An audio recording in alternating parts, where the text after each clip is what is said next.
What do you think? Again, I always like to have it interactive, have as many people express their thoughts too. What do you think? Huh? I mean, I feel the question is, what does Amma say about Vedic astrology? I think that's what. Can you discuss Amma's beliefs about Vedic astrology? I assume it is about what does Amma say about Vedic astrology rather than whether Amma believes in that, right? Vedic astrology is very true. It is only if you are more interested in material prosperity. Amma says there's nothing wrong. Because it does give you an opportunity to see what's coming up, if it's the bad thing that's going to happen. Nothing wrong in knowing about it, and then make your effort to lessen the effect of that. And it's all allowed by Veda. But your goal should not be always looking for astrological thing and keep on correcting. Then you will never get an opportunity to be able to accept what comes along and then keep on looking for another. That is not, should not be the ultimate goal is what I read about. I'm not talking about astrology. So my goal should be self-realization only. So you do whatever you can. If you cannot be able to correct it, accept what you do and then make progress. So nothing wrong with astrology, but Amma said it is very true because our body is made of materials, the planets are materials, they do have influence. I would believe that I'm supportive of Vedic astrology in the right way because there are Vedic astrologer readers at her program, so I wouldn't think she would have them there if there was not some place for it in our lives. Sure. Anyone else? Yeah. It's also about looking back and It is also about looking back. looking back. Not just forward, but looking back and correcting past. It's also about looking back and learning from that. Very nice point. If astrology is not incorrect sometimes, it's because astrology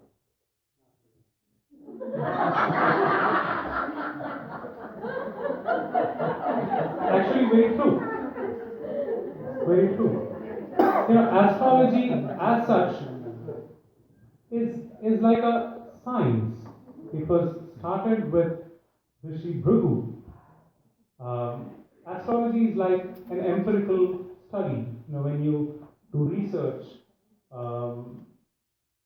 scientific research, you usually have at some point of time in your research some kind of empirical study. Empirical study is an understanding based on some experiments that you do with whatever your belief is or whatever your hypothesis is. You do a study, an experiment based on asking someone questions or putting it into trial and trying to read what the outcomes are, etc. So astrology is like that. Based on many cases, Maharshi Bhrigu came up with this text where he says, when someone was born with the planetary condition being like this, there's a high possibility that we see that this happens in his life at this point of time. When, I don't know why, there could be another scientific reason behind it, that they are looking into the planetary positions rather than position of a tree and something else. Probably the planets, the astrological elements are more long-living, long-lasting. They are more or less permanently there, like the sun, moon, the planets. A tree can come today, go tomorrow. A building can come today, go tomorrow. So they are more static. So based on their positions, there is this empirical study wherein he concludes through his text that based on such combinations, this is what has been seen. So if you have that combination when you are born, or you have Punardam as your birth star, and this is your Rashi, this was the combination of the position satellite, the galactic planetary positions when you were born, there's a high possibility this would happen. And more precisely, someone has understood that, more precisely they will be able to give your astrological reading and their interpretations. Most of the times, the mistake comes not from the text, the astrological text, but more from the interpretation of the text. So there is definitely, that's not with astrology, with everything. All that Einstein had mentioned and said may not be as well interpreted by today's scientists. All that Stephen Hawking says, it may sometimes seem absurd what he says. It could be that just that we are not able to interpret what he's conveying as effectively. What Amma says, definitely we have Vedic reading, astrological reading during Amma programs, but they are more for our reference in our lives. They shouldn't be the dictating terms in our lives. Astrology is like we are walking by a hallway, and then there is a door at the end of the hallway, and then there would be a person standing behind the door, hiding there, and when you go there, the person just jumps out and says, "Boo!" and we get scared, we get startled, right? But as we are going there, walking towards the door, and the person is still hiding there, and there is another person standing here, says, "That guy is standing there behind the door. He's hiding there to scare you." And then you go there, he comes out, says, "Boo!" You don't get scared. There's a high chance that we would not get startled like the previous time, because we are a little aware of what is about to come. So astrology should be only to that level. The person here is like the astrological reading that tells us there is a high possibility that this may happen in your life. But as Amma says, our destiny is decided only by us and our actions, our current and previous actions. Only they decide what is going to happen in the future. So we can very well ever create anything that we want. We all have the potential to do that, but we usually don't live up to that potential. So it's not that something is happening because the astrologer said that it will happen. It is happening because it was ought to happen. It was definitely going to happen, but we are made aware of it so that we are more prepared to face that situation more maturely, more spiritual way possible. So astrology should be at that level.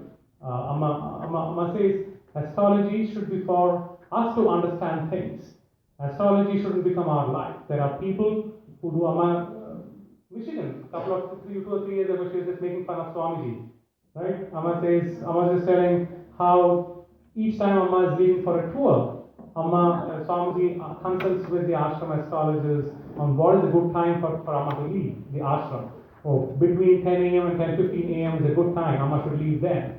But Amma says Amma is beyond. Amma doesn't say Amma is beyond all that. Amma says Amma is least bothered about that because Amma has complete faith in the divine and in complete faith in grace. Amma says Kripa. If you have that faith, none of these things actually matter, because if you are spiritually elevated, or if you're a realized soul, be it a good thing or be it a bad thing, it just becomes an experience. There is no good or bad experience for a realized soul. All of them are just experiences. Then they are least bothered about astrology. They are least bothered about will something good happen, will something bad happen. So that should be our goal. Astrological reading is more for giving us pointers. That's all. And we should keep it at that level. Not let astrology dictate terms for us. We should be the ones dictating terms for our own life. I think Western astrology, I kind of get the feeling that's less accurate than the Vedic for various reasons. I'm not very sure how do we compare both of these, because the Indian astrology is definitely much more specific on the planetary conditions, the cycle of the planetary conditions. It's not just about what the planetary positions were when you were born. There is also a large cycle, there's a small cycle, there are subset cycles of planetary, the planetary cycles within the bigger cycle. So based on a combination of all of these is where is when you predict something, an astrologer predicts something. So definitely the amount of variables involved in the Indian astrological cycle is more. So I won't say because there are more variables it is more accurate, because accuracy finally comes with who is interpreting it. So, because Amma suddenly sometimes as a matter of fact, I came to the US, now it's 9 years since I came to the US. After my PhD was done, I moved on to a religious visa, R1 visa, to work as, to be a monk in this country, you need R1 visa. So I was on that, and then MA Center applied for my green card, for permanent residency, and then when that happened, you have travel restrictions. You can't leave the country when this application is pending. For that, you need another application wherein you'll be paroled into the country each time you go out. So I'm technically a parolee here, though I've not been to Israel. But I don't know why they came up with that term. But anyway, when my first application, when my application was put in, it happened to be in May. And Amma came to the US in June, July. In July, Amma was leaving for Toronto after DC. So I went with Amma up to the Niagara Falls, where Amma had stopped with all the tour staff. But then I remember before crossing the border, Amma just called me into the RV and she has to give enough feeding and enough spiritual strength so that you stay away from Amma for the next many months, right? So she just talks casually. So I was just mentioning, Amma, this way my category, which is a religious category, is not many people actually apply in this category. And it's a very simple, straightforward process. It's only a matter of 4 months plus 4 months, 8 to 9 months. That's how it is, and that's what even the attorney told me. It takes about 8 to 9 months. It's a very quick process. So I told Amma, this year I'm missing Toronto, but I think I'll be able to come for the Europe tour because it's a quick process. It's because it's a religious visa category, so it's fine. Amma was like, oh, okay, is it like that? Oh, but Amma feels it will take time. That's all. And Amma left. I'm still waiting for my green card.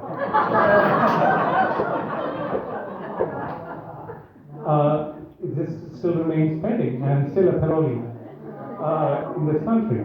So, for someone like Amma, it's just like intuitive. One, she's least bothered whether this will happen in my life, this will not happen in my life, what will happen if this happens, what will not happen if this doesn't happen. Amma is least bothered about all that. And when that happens, you're just totally attuned with nature. And intuitively, if you ask Amma, how did you predict that it will take so long? Because it's definitely not supposed to take so long. Mine, I just found out last Monday that they happened to open my application last Monday. Because I went to some ombudsman office and they contacted them and then they just opened my file only last Monday, more than 15, 16 months after I applied. So, so it was not because, it could be any reason, but Amma is intuitively, and in a casual remark, he just said it will take time. And it definitely took time. So hopefully now it may happen. And Amma, I was supposed to go for the Australian tour in a couple of weeks. And Amma said, no, you'll have to stay there till your green card is done. Because the travel permit, like I said, the parole ended on 15th. So I've reapplied to renew it. And I sent a message to Amma telling I'm renewing it, so I'm getting the visa. Amma said, you better stay there till you get your green card.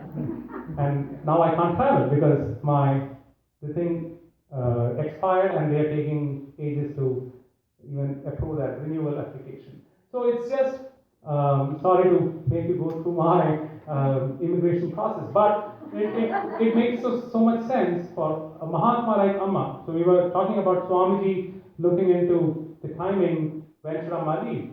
And usually it happens, Swamiji says, Swamiji mentions it to Amma, leave between 10 a.m. and 10:15 a.m. And Amma would exactly leave at 10:17 a.m. After that time is over, she would be ready to go, and then she that was probably on purpose, just to make us learn that we shouldn't be bound by all this. When we are free from our bondage, none of this matter. None of these matter. So, in my case, they are it's just intuition for them because they are ready to face anything and everything, and they are ready to accept anything and everything. If you reach that state, astrology is of not no use. There's no need for astrology because you're least bothered about what is going to happen. Yeah. Well, I practice Western astrology, and when people ask me the difference, I tell them that Western astrology is more about your personality. Vedic astrology is more about your soul and where your soul was and where your soul is going.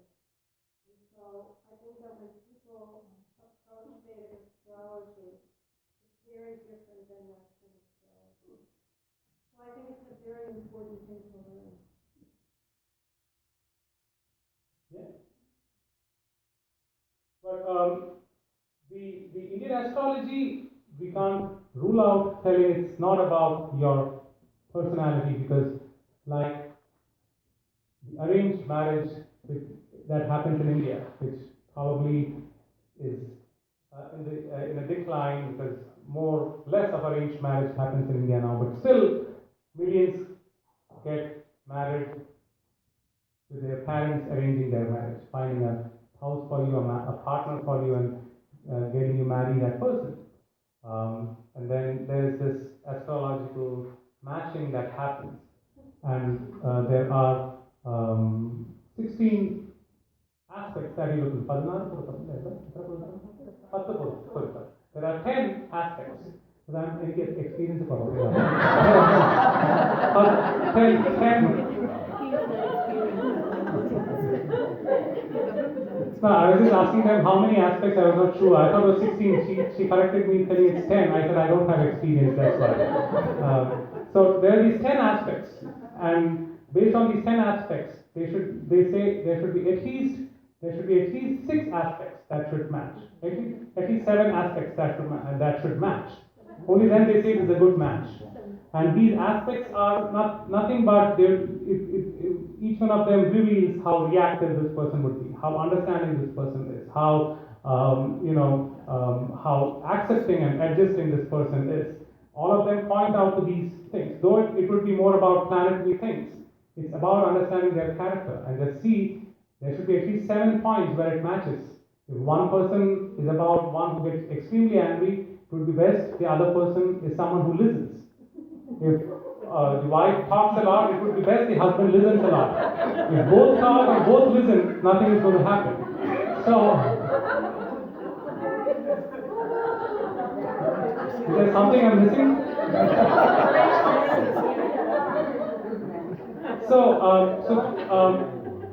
So there is definitely this aspect of understanding someone's character and their personality. But like you said, it also is more spiritual in nature, wherein you try to understand spiritual aspects about the soul, about the journey, not just in this life, but in multitude of lives that is involved in our path to our final goal. At 3:30. I did not do my astrological reading perfectly. There's one more question. But That means you may have to come back for a whole week.